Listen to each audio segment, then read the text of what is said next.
Yo what's up everyone. आज हम cyber security की दुनिया में डुबकी लगाएंगे, खासतौर पर 2021 के लिए OSP टॉप 10 वल्नरेबिलिटीज आपके एप्स और वेबसाइट्स को हर दिन जिन टॉप थ्रेट्स का सामना करना पड़ता है। चलिए शुरू करते हैं। 2021 के लिए OSP टॉप 10 वल्नरेबिलिटीज के हमारे डिटेल्ड लेकिन सिंपल एक्सप्लेनेशन में आपका स्वागत है। सबसे पहले हमारे पास ब्रोकन एक्सेस कंट्रोल है और ये जितना बुरा लग रहा है उतना ही बुरा है।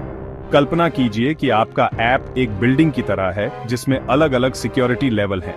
ब्रोकन एक्सेस कंट्रोल ऐसा है जैसे लिफ्ट का दरवाजा खुला छोड़ देना।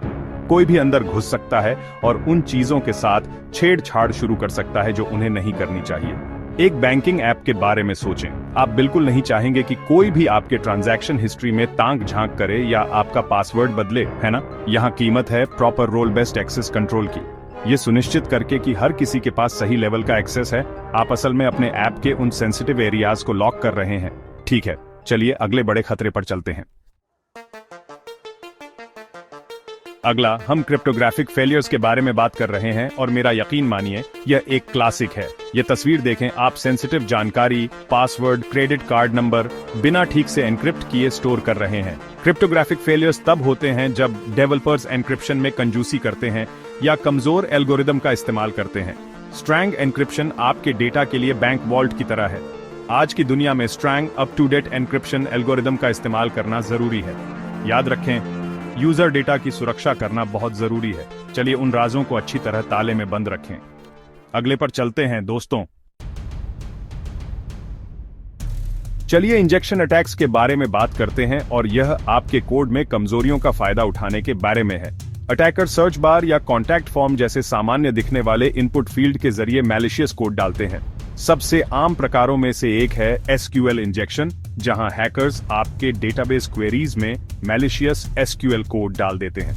इसलिए इनपुट वैलिडेशन कीमत है। यह ऐसा है जैसे आपके गार्ड गेट पर सबकी आईडी चेक करते हैं। इंजेक्शन अटैक्स को रोकने के लिए हमेशा यूजर इनपुट्स को सैनिटाइज करें, स्पेशल कैरेक्टर्स को एस्केप करें और पैरामीटराइज्ड क्वेरीज का इस्तेमाल करें।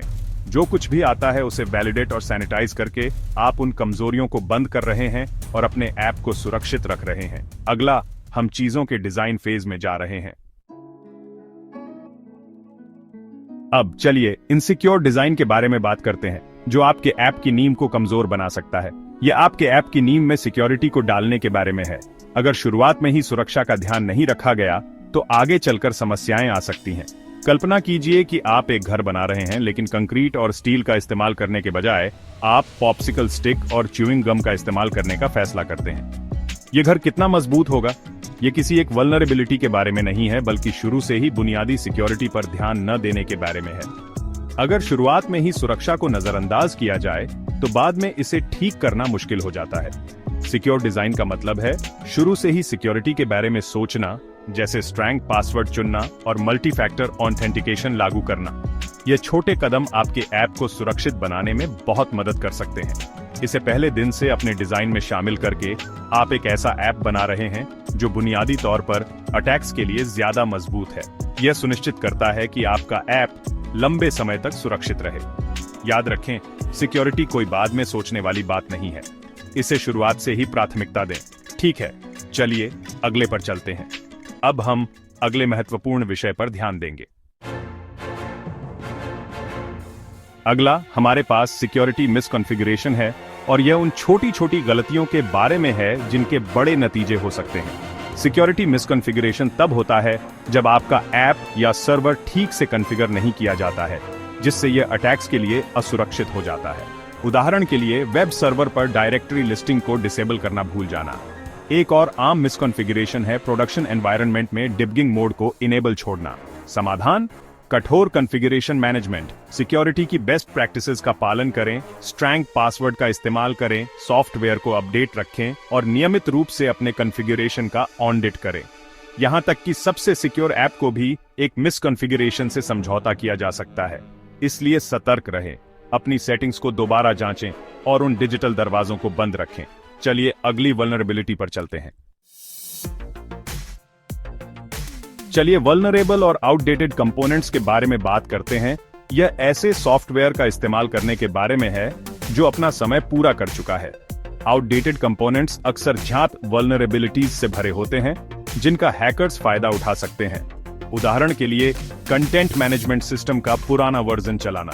सॉफ्टवेयर विक्रेता सिक्योरिटी होल को ठीक करने के लिए लगातार अपडेट और पैच जारी करते हैं। आपके ऑपरेटिंग सिस्टम से लेकर आपके वेब सर्वर तक, आपके लाइब्रेरीज और फ्रेमवर्क तक, आपके सभी सॉफ्टवेयर को लेटेस्ट वर्जन तक अपडेट रखना जरूरी है।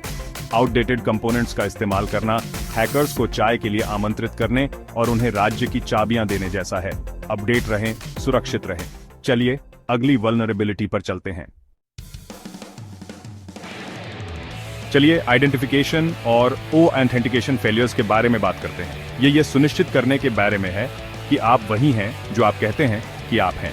आइडेंटिफिकेशन और ऑथेंटिकेशन फेलियर्स तब होते हैं जब कोई ऐप यूजर की पहचान को ठीक से वेरीफाई नहीं करता है। एक आम उदाहरण है कमजोर पासवर्ड नीतियां। एक और आम समस्या है मल्टी फैक्टर ऑथेंटिकेशन की कमी। मल्टी फैक्टर ऑथेंटिकेशन लागू करके आप सुरक्षा की एक अतिरिक्त परत जोड़ रहे हैं। अपने यूजर्स की पहचान को वेरीफाई करना जरूरी है और यह सिर्फ उनके डेटा की सुरक्षा के बारे में नहीं है, ये आपके पूरे सिस्टम की सुरक्षा के बारे में है। ठीक है, चलिए अगले पर चलते हैं। अगला, हमारे पास सॉफ्टवेयर और डेटा इंटीग्रिटी फेलियर्स हैं। यह सुनिश्चित करने के बारे में है कि आपके ऐप का कोड और डेटा सुरक्षित और सही सलामत है। सॉफ्टवेयर और डेटा इंटीग्रिटी फेलियर्स तब होते हैं जब आपके ऐप के कोड, डेटा या कॉन्फ़िगरेशन में अनधिकृत बदलाव होते हैं। उदाहरण के लिए कल्पना कीजिए कि एक हैकर एक लोकप्रिय शॉपिंग ऐप के कोड के साथ छेड़छाड़ कर रहा है। वे यूजर्स की क्रेडिट कार्ड जानकारी चुराने या उन्हें मैलिशियस वेबसाइट्स पर रीडायरेक्ट करने के लिए संभावित रूप से ऐप को मॉडिफाई कर सकते हैं। अपने सॉफ्टवेयर और डेटा की इंटीग्रिटी सुनिश्चित करना जरूरी है। डेटा इंटीग्रिटी सुनिश्चित करने के लिए कदम उठाकर आप अपने ऐप और अपने यूजर्स को संभावित रूप से विनाशकारी परिणामों से बचा रहे हैं। ठीक है, चलिए अगली वल्नरेबिलिटी पर चलते हैं। चलिए सिक्योरिटी लॉगिंग और मॉनिटरिंग फेलियर्स के बारे में बात करते हैं। यह आपके ऐप में क्या हो रहा है इसके बारे में जागरूक रहने के बारे में है। यह सुनिश्चित करने के लिए कि आप किसी भी संभावित खतरों या वल्नरेबिलिटीज को समय पर पहचान सकें। बिना उचित सिक्योरिटी लॉगिंग और मॉनिटरिंग के ऐप चलाना बिना देखे उड़ान भरने जैसा है, जिसमें संभावित खतरों या वल्नरेबिलिटीज की कोई दृश्यता नहीं है। यह एक ऐसी स्थिति है जहां आप अंधेरे में हैं और किसी भी समय कुछ भी गलत हो सकता है। उदाहरण के लिए मान लीजिए कि आपके ऐप को किसी असामान्य स्थान से ट्रैफिक में अचानक वृद्धि का अनुभव होता है। यह एक संकेत हो सकता है कि कुछ गड़बड़ है, शायद कोई साइबर हमला हो रहा है। उचित लॉगिंग और मॉनिटरिंग के बिना आप इसे एक संयोग या तकनीकी गड़बड़ी मानकर खारिज कर सकते हैं, लेकिन यह एक गंभीर सुरक्षा घटना भी हो सकती है जिसे नजरअंदाज नहीं किया जाना चाहिए। सिक्योरिटी घटनाओं का पता लगाने और उनका जवाब देने के लिए लॉगिंग और मॉनिटरिंग जरूरी है। यह आपको समय पर कार्रवाई करने और संभावित नुकसान को कम करने में मदद करता है। मजबूत लॉगिंग और मॉनिटरिंग सिस्टम लागू करके आप खुद को अपने ऐप में क्या हो रहा है यह देखने, संभावित खतरों की पहचान करने और जल्दी और प्रभावी ढंग से जवाब देने की क्षमता दे रहे हैं। यह आपके सुरक्षा ढांचे को मजबूत बनाता है। ठीक है, चलिए हमारी अंतिम वल्नरेबिलिटी पर चलते हैं। यह जानना महत्वपूर्ण है कि हर कदम पर सतर्क रहना और सही उपकरणों का उपयोग करना ही सुरक्षा की कुंजी है। और अंत में चलिए सर्वर साइड रिक्वेस्ट फोर्जरी के बारे में बात करते हैं, या संक्षेप में SSRF। ये एक खतरनाक तकनीक है जिसका उपयोग हमलावर आपके सर्वर को उसके इच्छित कार्यों के खिलाफ करने के लिए करते हैं। ये आपके सर्वर को कुछ ऐसा करने के लिए चकमा देने के बारे में है जो उसे नहीं करना चाहिए। हमलावर आपके सर्वर को धोखा देकर उसे दुर्भावनापूर्ण कार्यों के लिए उपयोग कर सकते हैं। SSRF एक सर्वर को आंतरिक सिस्टम से अनुरोध करने के लिए चकमा देने के बारे में है जिसे उसे एक्सेस करने में सक्षम नहीं होना चाहिए। यह आपके नेटवर्क की सुरक्षा को गंभीर रूप से खतरे में डाल सकता है। उदाहरण के लिए कल्पना कीजिए कि एक हमलावर को वेब एप्लीकेशन में SSRF वल्नरेबिलिटी का पता चलता है। यह वल्नरेबिलिटी हमलावर को आपके सर्वर के माध्यम से आंतरिक नेटवर्क तक पहुंचने की अनुमति दे सकती है। वे संभावित रूप से एक मैलिशियस रिक्वेस्ट तैयार कर सकते हैं जो सर्वर को आंतरिक डेटाबेस से कनेक्ट करने और सेंसिटिव जानकारी लीक करने के लिए मजबूर करता है। यह डेटा लीक आपके व्यवसाय के लिए विनाशकारी हो सकता है। SSRF अटैक्स को रोकने में सावधानीपूर्वक input validation, secure coding practices और नेटवर्क सेगमेंटेशन शामिल है। यह उपाय आपके सिस्टम को सुरक्षित रखने में महत्वपूर्ण भूमिका निभाते हैं। इन सुरक्षा उपायों को लागू करके आप उन कमजोरियों को बंद कर रहे हैं जिनका हैकर्स फायदा उठा सकते हैं। यह आपके नेटवर्क की सुरक्षा को मजबूत करता है। याद रखें, थोड़ी सी सावधानी बहुत काम आती है। नियमित सुरक्षा प्रशिक्षण और जागरूकता आपके संगठन को सुरक्षित रखने में मदद कर सकते हैं। तो यह रही 2021 के लिए OWASP टॉप 10 वल्नरेबिलिटीज। आज हमने ब्रोकन एक्सेस कंट्रोल से लेकर सर्वर साइड रिक्वेस्ट फोर्जरी तक बहुत कुछ कवर किया है। इन वल्नरेबिलिटीज को अनदेखा करने से आपका ऐप या वेबसाइट आसानी से हैक हो सकता है।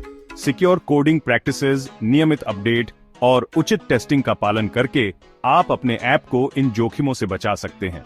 तो यह थी OWASP टॉप 10 2021 की लिस्ट और उनके साथ रिलेटेड रिस्क्स जो आपके एप्लीकेशंस को वल्नरेबल बना सकते हैं अगर उनका ध्यान न रखा जाए। अगर आपको यह वीडियो हेल्पफुल लगा हो तो प्लीज लाइक और सब्सक्राइब करें। अगर आपको और साइबर सिक्योरिटी रिलेटेड टिप्स और अपडेट्स चाहिए तो साइबरनेटिक